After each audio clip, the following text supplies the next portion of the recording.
Welcome to competitive exams. आज हम Rhiannon Martin का चैप्टर नंबर 17 स्टार्ट कर रहे हैं, जिसका टाइटल है demonstrative, indefinite and distributive pronounce. अगर आप इस चैनल पे फर्स्ट टाइम आए तो रैनन मार्टिन के जो पहले 16 चैप्टर्स हैं वो भी इसी चैनल पे अपलोड हो चुके हैं। उनका लिंक मैं इसी वीडियो के डिस्क्रिप्शन में डाल दूंगा। तो चलें जी, चैप्टर नंबर 17 स्टार्ट करते हैं। सबसे पहले हैं डेमोन्स्ट्रेटिव प्रोनाउंस। डेमोन्स्ट्रेटिव प्रोनाउंस कौन से होते हैं? वो प्रोनाउंस जो किसी चीज की तरफ इशारा करने के लिए, पॉइंट आउट करने के लिए इस्तेमाल होते हैं, वो डेमोन्स्ट्रेटिव प्रोनाउंस कहलाते हैं। कैसे? एग्जांपल्स है हमारे पास। This is a present from my uncle. अब यहां पे this is a present from my uncle का मतलब है कि ये मेरे अंकल की तरफ से मेरे लिए तोहफा है। किसी तोहफे की तरफ इशारा किया जा रहा है और इशारा करने के लिए जो वर्ड इस्तेमाल हो रहा है वो है दिस। तो यहां पे this as a demonstrative pronoun इस्तेमाल हुआ है। सिमिलरली दूसरी एग्जांपल है दीज आर मेयरली एक्सक्यूजेज, कि ये सिर्फ बहाने हैं। अब यहां पे दीज जो वर्ड इस्तेमाल हुआ है वो बहानों की तरफ इशारा किया जा रहा है कि ये सिर्फ बहाने हैं। तो यहां पे एक चीज जो ध्यान में रखनी है वो ये है कि जिस चीज की तरफ इशारा किया जा रहा है या जिस चीज को पॉइंट आउट किया जा रहा है या जिस चीज की तरफ रेफर किया जा रहा है, उस चीज का मेटीरियलिस्टिक होना जरूरी नहीं है। मतलब उसका मादी वजूद होना जरूरी नहीं है, कि वो कुछ चीज होना जरूरी नहीं है। वो एक एब्स्ट्रैक्ट चीज भी हो सकती है, एब्स्ट्रैक्ट नाउन हो सकता है, जैसे कि एक्सक्यूजेज हमारे पास है। तो यहां पे ये चीज ध्यान में रखनी है कि मटेरियल होना जरूरी नहीं है जिसकी तरफ इशारा किया जा रहा है, और वो एब्स्ट्रैक्ट भी हो सकती है। और डेमोन्स्ट्रेटिव प्रोनाउंस वो होते हैं जो किसी चीज की तरफ इशारा करने के लिए इस्तेमाल होते हैं। इसलिए दिस, दीज, दैट, दोज, ये सारे के सारे डेमोन्स्ट्रेटिव प्रोनाउंस हैं। नेक्स्ट है हमारे पास डेमोन्स्ट्रेटिव एडजेक्टिव्स। अब यही वर्ड्स जो दिस, दैट, दीज, दोज, यही डेमोन्स्ट्रेटिव एडजेक्टिव्स भी हैं। अगर आपको याद हो, एडजेक्टिव्स वाला जो हमने चैप्टर किया था उसमें एडजेक्टिव्स की टाइप में एक टाइप डेमोन्स्ट्रेटिव एडजेक्टिव्स भी थे, और उस टाइप में हमने दिस, दैट, दीज, दोज को डेमोन्स्ट्रेटिव एडजेक्टिव्स कहा था। और यहां पे हम कह रहे हैं कि ये डेमोन्स्ट्रेटिव प्रोनाउंस हैं, लेकिन ये डेमोन्स्ट्रेटिव एडजेक्टिव्स भी हैं। कब हैं? वो थोड़ा सा एक माइनर सा डिफरेंस है, एक थोड़ी सी तब्दीली है। वो ये है कि जब ये वर्ड्स नाउन्स के साथ इस्तेमाल हों और एडजेक्टिव की डेफिनेशन को फुलफिल कर रहे हों। एडजेक्टिव की डेफिनेशन हमने क्या पढ़ी थी? एडजेक्टिव उसको कहते हैं, उस वर्ड को एडजेक्टिव कहते हैं जो नाउन के मीनिंग में कुछ ना कुछ ऐड करे। तो डेमोन्स्ट्रेटिव एडजेक्टिव वो होता है जो नाउन की तरफ पॉइंट आउट करे, जो नाउन की तरफ इशारा करे।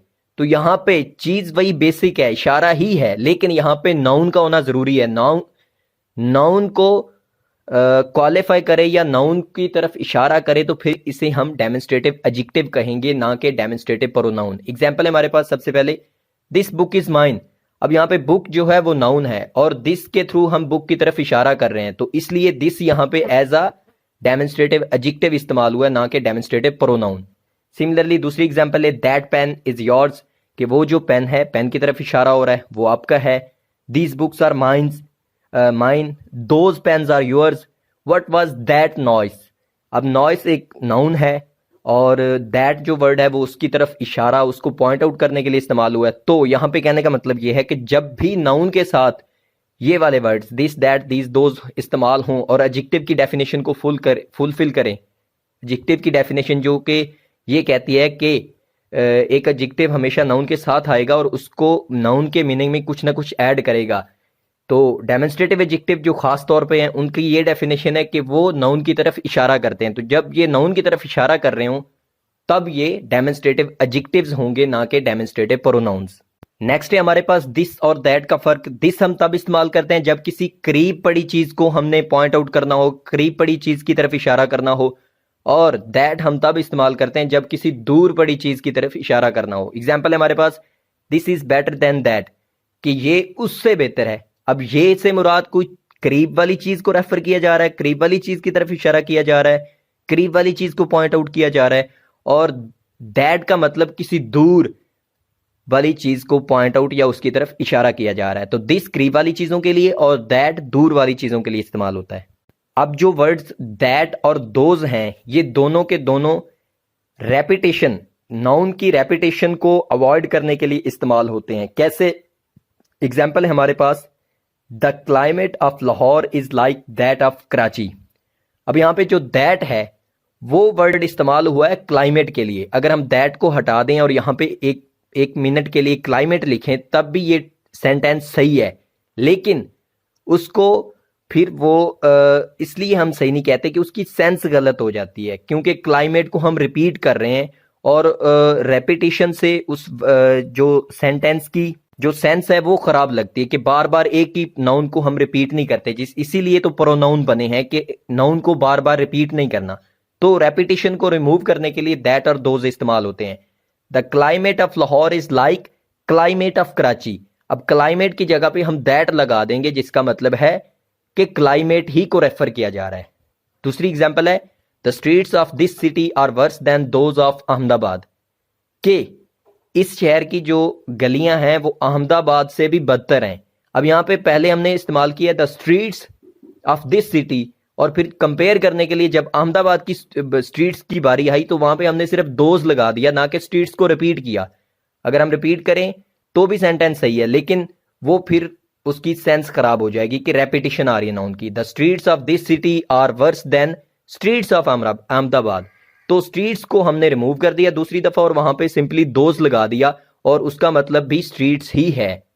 तो यहां पे समझने की बात यह है कि दैट और दोज रेपिटेशन ऑफ नाउन को रिपीट होने से रिपीट ना करने की जगह पे हम इस्तेमाल करते हैं। और जो दैट है वो हम तब यूज करते हैं जब किसी सिंगुलर नाउन को हमने रेफर करना हो, और जब प्लूरल नाउन को रेफर करना हो तो हम दोज इस्तेमाल करते हैं। यहां पे एक नोट करने की बात यह है कि दिस और दैट को जब हम इस्तेमाल करते हैं जब किसी ऑलरेडी पहले से मेंशन चीज के लिए, तो दिस का मतलब होता है वो चीज जिसको बाद में मेंशन किया गया है, और दैट से मुतल्लिक होती है वो चीज जिसको हमने पहले मेंशन किया होता है। ये बात एक बारीक सी बात है, इसको समझते हैं, एग्जाम्पल से अंडरस्टैंडिंग होगी इसकी। कि पहली एग्जाम्पल है हमारे पास virtue and vice offer themselves for your choice. अब यहां पे विर्च्यू और अब पूरा सेंटेंस पहले पढ़ लें। फिर virtue and voice refers themselves for your choice, this leads to misery that to happiness. अब विर्च्यू का मतलब है नेकी और वाइस का मतलब है बदी या गुनाह। तो यहां पे बताया ये जा रहा है कि virtue and vice offer themselves for your choice, कि ये आपकी चॉइस पे होता है कि आपने नेकी करनी है या बदी। दूसरा हिस्सा जो सेंटेंस का वो ये थ्रू प्रोनाउंस हमें बता रहा है कि this leads to misery. Misery का मतलब है बदहाली या बदनसीबी या तबाही, और दैट टू हैप्पीनेस। और यहां पे दिस का मतलब वाइस है, बदी है, और दिस वहां पे अगर हम विर्च्यू एंड वाइस को देखें तो वहां पे वाइस बाद में आ रहा है और उसके लिए दिस है, और जो पहले है वो विर्च्यू है और विर्च्यू के लिए दैट है। सिमिलरली दूसरी एग्जांपल है alcohol and tobacco are both injurious, this perhaps less than that. अब यहां पे दिस का मतलब टोबैको है और दैट का मतलब अल्कोहल है। गो के अल्कोहल पहले आई है। जो चीज जब हम कंजंक्शन एंड के थ्रू दो चीजों को मिला रहे हैं और उनका बाद में थ्रू प्रोनाउन जिक्र कर रहे हैं, तो वहां पे जो चीज जिसका पहले जिक्र है उसके लिए दैट इस्तेमाल होगा और जिसका बाद में जिक्र है उसके लिए दिस इस्तेमाल होगा। ये बारीक सी बात है, ये आपको ज़हन में रखनी है। नेक्स्ट है हमारे पास प्रोनाउंस की दूसरी बड़ी टाइप, वो है इंडेफिनेट प्रोनाउंस। इंडेफिनेट प्रोनाउंस वो होते हैं वो जो किसी जनरल चीज की तरफ हमें रेफर करने के लिए हम इस्तेमाल करते हैं, मतलब कि एक खास पर्टिकुलर चीज के लिए इस्तेमाल नहीं होते। एग्जाम्पल से अंडरस्टैंड करते हैं। पहली एग्जाम्पल है one hardly knows what to do, कि किसी को मुश्किल से पता होता है कि क्या करना है। तो यहां पे वन से मुराद कोई भी शख्स हो सकता है। यहां पे जनरल बात हुई है, पर्टिकुलर नहीं है कि किसी खास शख्स को मेंशन नहीं किया गया। फॉर एग्जांपल यहां पे अगर होता Ali hardly knows what to do, कि अली को मुश्किल से पता है कि क्या किया जाए या क्या तो यहां पे जो अली होगा वो एक खास बंदा है। तो वन का मतलब यहां पे एक खास बंदा नहीं, वन से मुराद कोई भी हो सकता है। सिमिलरली दूसरी एग्जांपल है none of his poems are well known, के यहां पे जो नन है उसका मतलब है कोई भी पोएम। तीसरी एग्जांपल है ऑल वर ड्राउंड, कि सब डूब गए।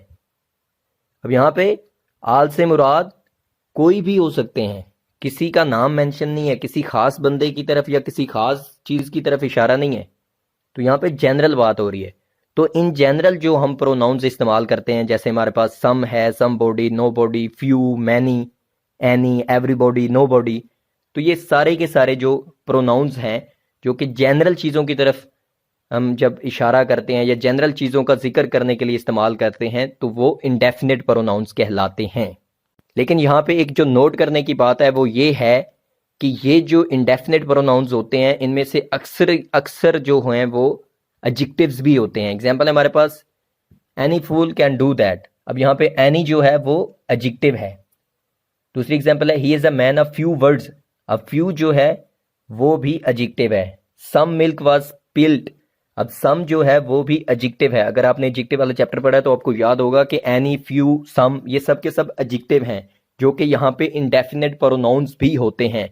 तो इंडेफिनिट प्रोनाउन और एडजेक्टिव में डिफरेंस करने का पहले हमने जिक्र कर लिया कि कैसे होता है, कि वो सिर्फ हमने देखना होता है कि अगर कोई वर्ड नाउन के साथ आ रहा है और नाउन को क्वालिफाई कर रहा है और नाउन के मीनिंग में कुछ ना कुछ ऐड कर रहा है तो फिर वो एडजेक्टिव है, और अगर वो इन जनरल आ रहा है और तो फिर वो प्रोनाउन है। तो यहाँ पे कुछ ऐसे एडजेक्टिव्स जैसे एनी, फ्यू, सम ये सब के सब इंडेफिनिट प्रोनाउंस भी हैं और एडजेक्टिव्स भी हैं। ये इंडेफिनिट प्रोनाउन कब होते हैं और एडजेक्टिव कब होते हैं ये डिपेंड करता है सेंटेंस की सेंस से देखते हुए कि ये एज एन एडजेक्टिव इस्तेमाल हुए हैं या एज अ डेफिनेट प्रोनाउन इस्तेमाल हुए हैं। तो सेंटेंस की सेंस हमें बताती है कि ये वर्ड कैसे इस्तेमाल हो रहे हैं। नेक्स्ट है कॉन्टेक्सचुअल यूज ऑफ प्रोनाउन, कि जब हम प्रोनाउन ही या शी को इस्तेमाल करते हैं तो एवरीवन, एवरीबॉडी, एनीबॉडी, इसके लिहाज से हम उसकी कॉन्टेक्सचुअल फॉर्म लगाते हैं।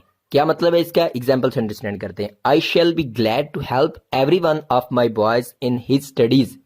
अब एवरीवन के लिए जो हमने प्रोनाउन इस्तेमाल किया है वो हिज इस्तेमाल किया है जो कि एक सिंगुलर प्रोनाउन है। लेकिन यहाँ पे नोट करने की एक बात ये है कि ये जो रूल है गो कि ये बिल्कुल सही और एग्जैक्ट रूल है, लेकिन इसको अब जो प्रेजेंट डे इंग्लिश है, मौजूदा जो इंग्लिश है, उसमें स्ट्रिक्टली फॉलो नहीं किया जा रहा। उसको उस पे पाबंदी से उसको फॉलो नहीं किया जा रहा। कैसे? एग्जाम्पल है हमारे पास anybody can do it if they try. अब यहाँ पे जो दे इस्तेमाल हुआ है ये एक प्लूरल प्रोनाउन है जो कि प्लूरल प्रोनाउन या प्लूरल नाउन को रेफर करने के लिए इस्तेमाल होना था। लेकिन एनीबॉडी एक सिंगुलर पर्सन को पॉइंट आउट करती है। लेकिन यहाँ पे इसके लिए इसके कॉन्टेक्स्ट में हमने जो प्रोनाउन इस्तेमाल कर लिया है वो दे कर लिया जो कि प्लूरल के लिए होता है।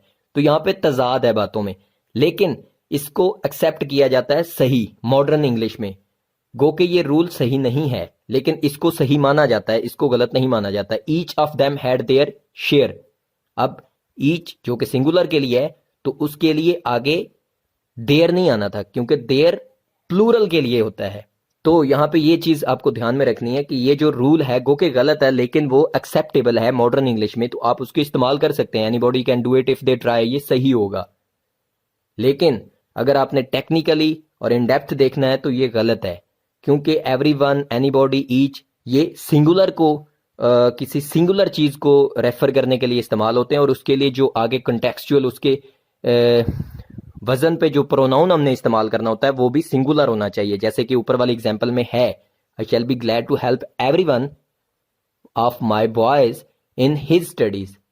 अब यहाँ पे देयर भी लगा दें तो एक्सेप्टेबल है न्यू इंग्लिश में, लेकिन हिज जो है वो एग्जैक्टली सही है।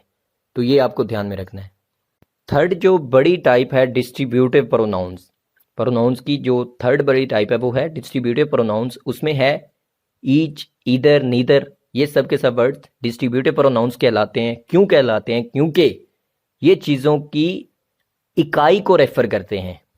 क्या मतलब है इस बात का? अंडरस्टैंड करते हैं एग्जाम्पल से। पहली एग्जाम्पल है each of the boys gets a prize. अब यहाँ पे बॉयज के लिए जो प्रोनाउन है डिस्ट्रीब्यूटिव प्रोनाउन वो ईच हमने इस्तेमाल किया और ईच से मुराद यहाँ पे हर एक लड़का है। अगर फॉर एग्जाम्पल बॉयज 25 हैं तो ईच वर्ड इस्तेमाल करने का मतलब ये है कि 25 में से हर बच्चे की तरफ इशारा है, हर बच्चे को रेफर किया जा रहा है। तो जो प्रोनाउंस हर एक ग्रुप में से हर एक को रेफर करें वो वाले प्रोनाउंस डिस्ट्रीब्यूटिव प्रोनाउंस होते हैं। सिमिलरली दूसरी एग्जांपल है ईच टूक इट इन टर्न, ये भी हर एक के लिए है। Either of these roads leads to the railway station. अब लेट्स सपोज दो रोड्स हैं, अब ईदर का वर्ड इस्तेमाल करने का मतलब है दोनों की तरफ इशारा है कि ये जो है ये भी आपको, ये वाला रोड जो है ये वाली रोड भी आपको रेलवे स्टेशन पे ले जाएगी, और ये जो दूसरी वाली रोड है अगर आप इसको फॉलो करेंगे तो ये भी आपको रेलवे स्टेशन पे ले जाएगी। तो ईदर का वर्ड इस्तेमाल करने का मतलब है कि दोनों रोड्स की तरफ, दोनों सड़कों की तरफ इशारा हो रहा है। तो जो प्रोनाउंस किसी ग्रुप में से या दो में से ज़्यादा जो भी चीज़ें हैं उनमें से हर एक की तरफ इशारा करने के लिए इस्तेमाल हो, वो वाले वर्ड्स, वो वाले प्रोनाउंस डिस्ट्रीब्यूटिव प्रोनाउंस कहलाते हैं। इसमें ईच है, ईदर है, नीदर है, ये वाले। लेकिन यहाँ पे नोट करने की एक बड़ी बारीक सी बात है, वो ये है कि ईच जो वर्ड है वो एक ग्रुप में से हर एक को रेफर करने के लिए इस्तेमाल होता है, और ईदर जो है, ईदर या नीदर, उसमें एक छोटी सी बारीकी, और वो ये है कि अगर दो चीज़ों के लिए ईदर हम इस्तेमाल कर रहे हैं उसका मतलब, ईदर का मतलब चीज़ें दोनों ही हैं। जैसे हमने एग्जांपल देखी थी रेलवे स्टेशन वाली कि दोनों रोड्स ही आपको रेलवे स्टेशन पे लेके जाएंगी, लेकिन ईदर वर्ड इस्तेमाल करने का मतलब है ये वाली भी और ये वाली भी, के मतलब दो के दरमियान डिफरेंस है कि एट अ टाइम एक को रेफर किया जा रहा है और साथ में ये भी बताया जा रहा है कि ये भी उसी ही की कैटेगरी में है। तो ये एक बारीक सी बात है। नीदर का मतलब उसका उलट है ईदर का, कि ये वाली भी नहीं और एट अ टाइम ये वाली भी नहीं। तो ये एक बारीक सी बात है जो ध्यान में रखनी है। इसलिए ईदर और जो नीदर ये हैं दो चीज़ों के लिए, जब दो चीज़ों के की तरफ पॉइंट आउट किया जाए इस सेंस में तब इस्तेमाल होते हैं, और इससे अगर दो चीज़ों से ज़्यादा का जिक्र करना हो और कंडीशन यही वाली लगानी हो ईदर और नीदर वाली, तो फिर ईदर और नीदर ही नहीं बल्कि वहाँ पे any, none, none, no one, इस तरह के वर्ड्स हम इस्तेमाल करेंगे। नेक्स्ट है पोजीशन ऑफ ईच। ईच की तीन पोजीशंस हैं। पहली पोजीशन है कि ईच शुरू में आता है सेंटेंस के। एग्जांपल है हमारे पास each of the man received a reward. अब यहाँ पे मैन के लिए वर्ड ईच इस्तेमाल हुआ है, और मैन का मतलब है कि जितने भी आदमी उनमें से हर एक को रेफर किया जा रहा है थ्रू द वर्ड ईच, कि हर एक की तरफ इशारा है वर्ड ईच इस्तेमाल करते हुए। तो each of the man received a reward का मतलब है कि हर एक को इनाम मिला। दूसरा जो ईच की पोजीशन है वो in the centre of sentence, somewhere in the centre. Example है हमारे पास these man received each a reward. अब रिसीव्ड के बाद ईच आ गया, रिसीव्ड के मिले, रिसीव्ड ईच का मतलब है सबको मिले, तो ये सेंटर में आ गया। और थर्ड जो पोजीशन है ईच की वो है at the end of sentence, के these horses cost 5000 rupees each, के इनमें से हर घोड़ा जो है वो 5000 रुपीज का है। तो ईच की तीन पोजीशंस हैं, in the beginning, in the somewhere in the centre और एट द एंड। जबकि एट द एंड वाली जो तीसरी कंडीशन है उसकी ये है उसके साथ एक चीज़ कि वो किसी ना किसी न्यूमेरल वर्ड के बाद में आएगी। कैसे? एग्जांपल है हमारे पास the man received 500 rupees each. यहाँ पे 500 एक न्यूमेरल वर्ड है, एक नंबर को रिप्रेजेंट किया जा रहा है। तो जब कोई नंबर को रिप्रेजेंट करना हो तब तीसरी कंडीशन में ईच जो है एट द एंड आएगा, और तभी आएगा जब कोई ना कोई नंबर बीच में आया हो। नेक्स्ट है कि ईच, ईदर और नीदर, ये तीनों वर्ड्स जो एज एन एडजेक्टिव भी इस्तेमाल होते हैं। कैसे? एग्जांपल है हमारे पास each boy took his turn, कि हर लड़के ने अपनी बारी ली। ईच बॉय, अब जो एडजेक्टिव है उसकी हमें डेफिनेशन हमें मालूम है, हमने एडजेक्टिव वाले चैप्टर में पढ़ी हुई है। एडजेक्टिव की डेफिनेशन ये है कि adjective is a word used to add something to the meaning of the noun, के नाउन के साथ एडजेक्टिव आएगा और नाउन के मीनिंग में कुछ ना कुछ ऐड करेगा। नाउन के साथ उसका कोई ना कोई लिंक होगा, नाउन की तरफ इशारा कर सकता है या नाउन के बारे में कोई ना कोई इंफॉर्मेशन दे सकता है। तो each boy took his turn, यहाँ पे ईच जो है वो बॉय की तरफ, बॉय जो कि एक नाउन है उसको क्वालिफाई कर रहा है, उसके मीनिंग में ऐड कर रहा है कुछ ना कुछ। तो यहाँ पे ईच एज एन एडजेक्टिव इस्तेमाल हुआ। सिमिलरली दूसरी एग्जांपल है नीदर एक्यूजिशन इज ट्रू, यहाँ पे भी वही डेफिनेशन फुलफिल होती है, क्वालिफाई होती है डेफिनेशन के नीदर जो है वो नाउन एक्यूजिशन के साथ इस्तेमाल हो रहा है इसलिए, और एक्विजिशन के मीनिंग में कुछ ना कुछ ऐड कर रहा है, एक्विजिशन की कंडीशन, एक्विजिशन के बारे में हमें कुछ बता रहा है, तो यहाँ पे नीदर भी एज एन एडजेक्टिव है। और तीसरी एग्जांपल में at either end was a marble statue, तो यहाँ पे ईदर भी जो है वो भी एज एन एडजेक्टिव इस्तेमाल हुआ है, जो कि मार्बल स्टैच्यू एक नाउन है, उसके मीनिंग में समथिंग ऐड कर रहा है या उसके बारे में हमें बता रहा है कि at either end was a marble statue, के हर एक सिरे पे मार्बल स्टैचू था, मार्बल का एक स्टैचू बना हुआ था। तो एडजेक्टिव के तौर पे भी ये वर्ड्स इस्तेमाल हो सकते हैं जब ये एडजेक्टिव की डेफिनेशन को फुलफिल करें और नाउन के साथ आए। अब यहाँ पे नेक्स्ट जो नोट करने की बात है वो ये है कि ईच अदर और वन एन अदर ये कंपाउंड प्रोनाउंस या रेसिप्रोकल प्रोनाउंस की शक्ल इख्तियार कर चुके हैं। गो के ईच अदर और वन एन अदर में जो ईच या वन यानी कि जो पहला वर्ड है या जो पहला हिस्सा है इस कंपाउंड प्रोनाउन का, ईच अदर में ईच है और वन एन अदर में वन है, वो सब्जेक्ट के लिए इस्तेमाल होता है। और जो दूसरा हिस्सा है इस कंपाउंड प्रोनाउन का, ईच अदर में वो अदर है और वन एन अदर में एन अदर है, उससे मुराद होती है ऑब्जेक्ट। लेकिन इस डिफरेंस को खत्म कर दिया गया और ईच अदर और वन एन अदर को कंपाउंड प्रोनाउन या रेसिप्रोकल प्रोनाउन के तौर पे एक्सेप्ट किया जाता है। तो एग्जांपल है हमारे पास the two man hate each other, इसका मतलब है the two man hate each hates the other, कि हर एक दूसरे से नफरत करता है। तो they cheated one an other का मतलब है एक जो है वो दूसरे को चीट कर रहा है, वन चीटेड एन अदर। तो इन दोनों को अलहदा की बजाय एक ही रेसिप्रोकल प्रोनाउन या कंपाउंड प्रोनाउन की तौर पे लिया जाता है। इसीलिए हम लिखते हैं the brothers quarrelled with each other. दूसरी एग्जांपल है they all gave evidence against one another. तो ईच अदर और वन अनदर का इस तरह से इस्तेमाल होता है। यहाँ पे नोट करने की बात यह है कि ईच अदर जो कि दो लोगों के दरमियान और one another more than two, दो लोगों से ज्यादा के दरमियान में कंपैरिजन के लिए ये जो वर्ड्स इस्तेमाल होते थे उसको मॉडर्न इंग्लिश में हम स्ट्रिक्टली फॉलो नहीं कर रहे। अब मॉडर्न इंग्लिश में आपको देखने को मिलेगा कि the three brothers quarrelled with each other, के तीन भाई आपस में लड़े। तो यहाँ पे ईच अदर जो कि दो लोगों के लिए था, तीन के लिए भी इस्तेमाल हो रहा है और उसको as an idiomatic phrase accept किया जा रहा है, सही माना जा रहा है। तो यहाँ पे ये स्ट्रिक्टली ऑब्जर्व नहीं किया जा रहा, स्ट्रिक्टली इसको फॉलो नहीं किया जा रहा मॉडर्न इंग्लिश में।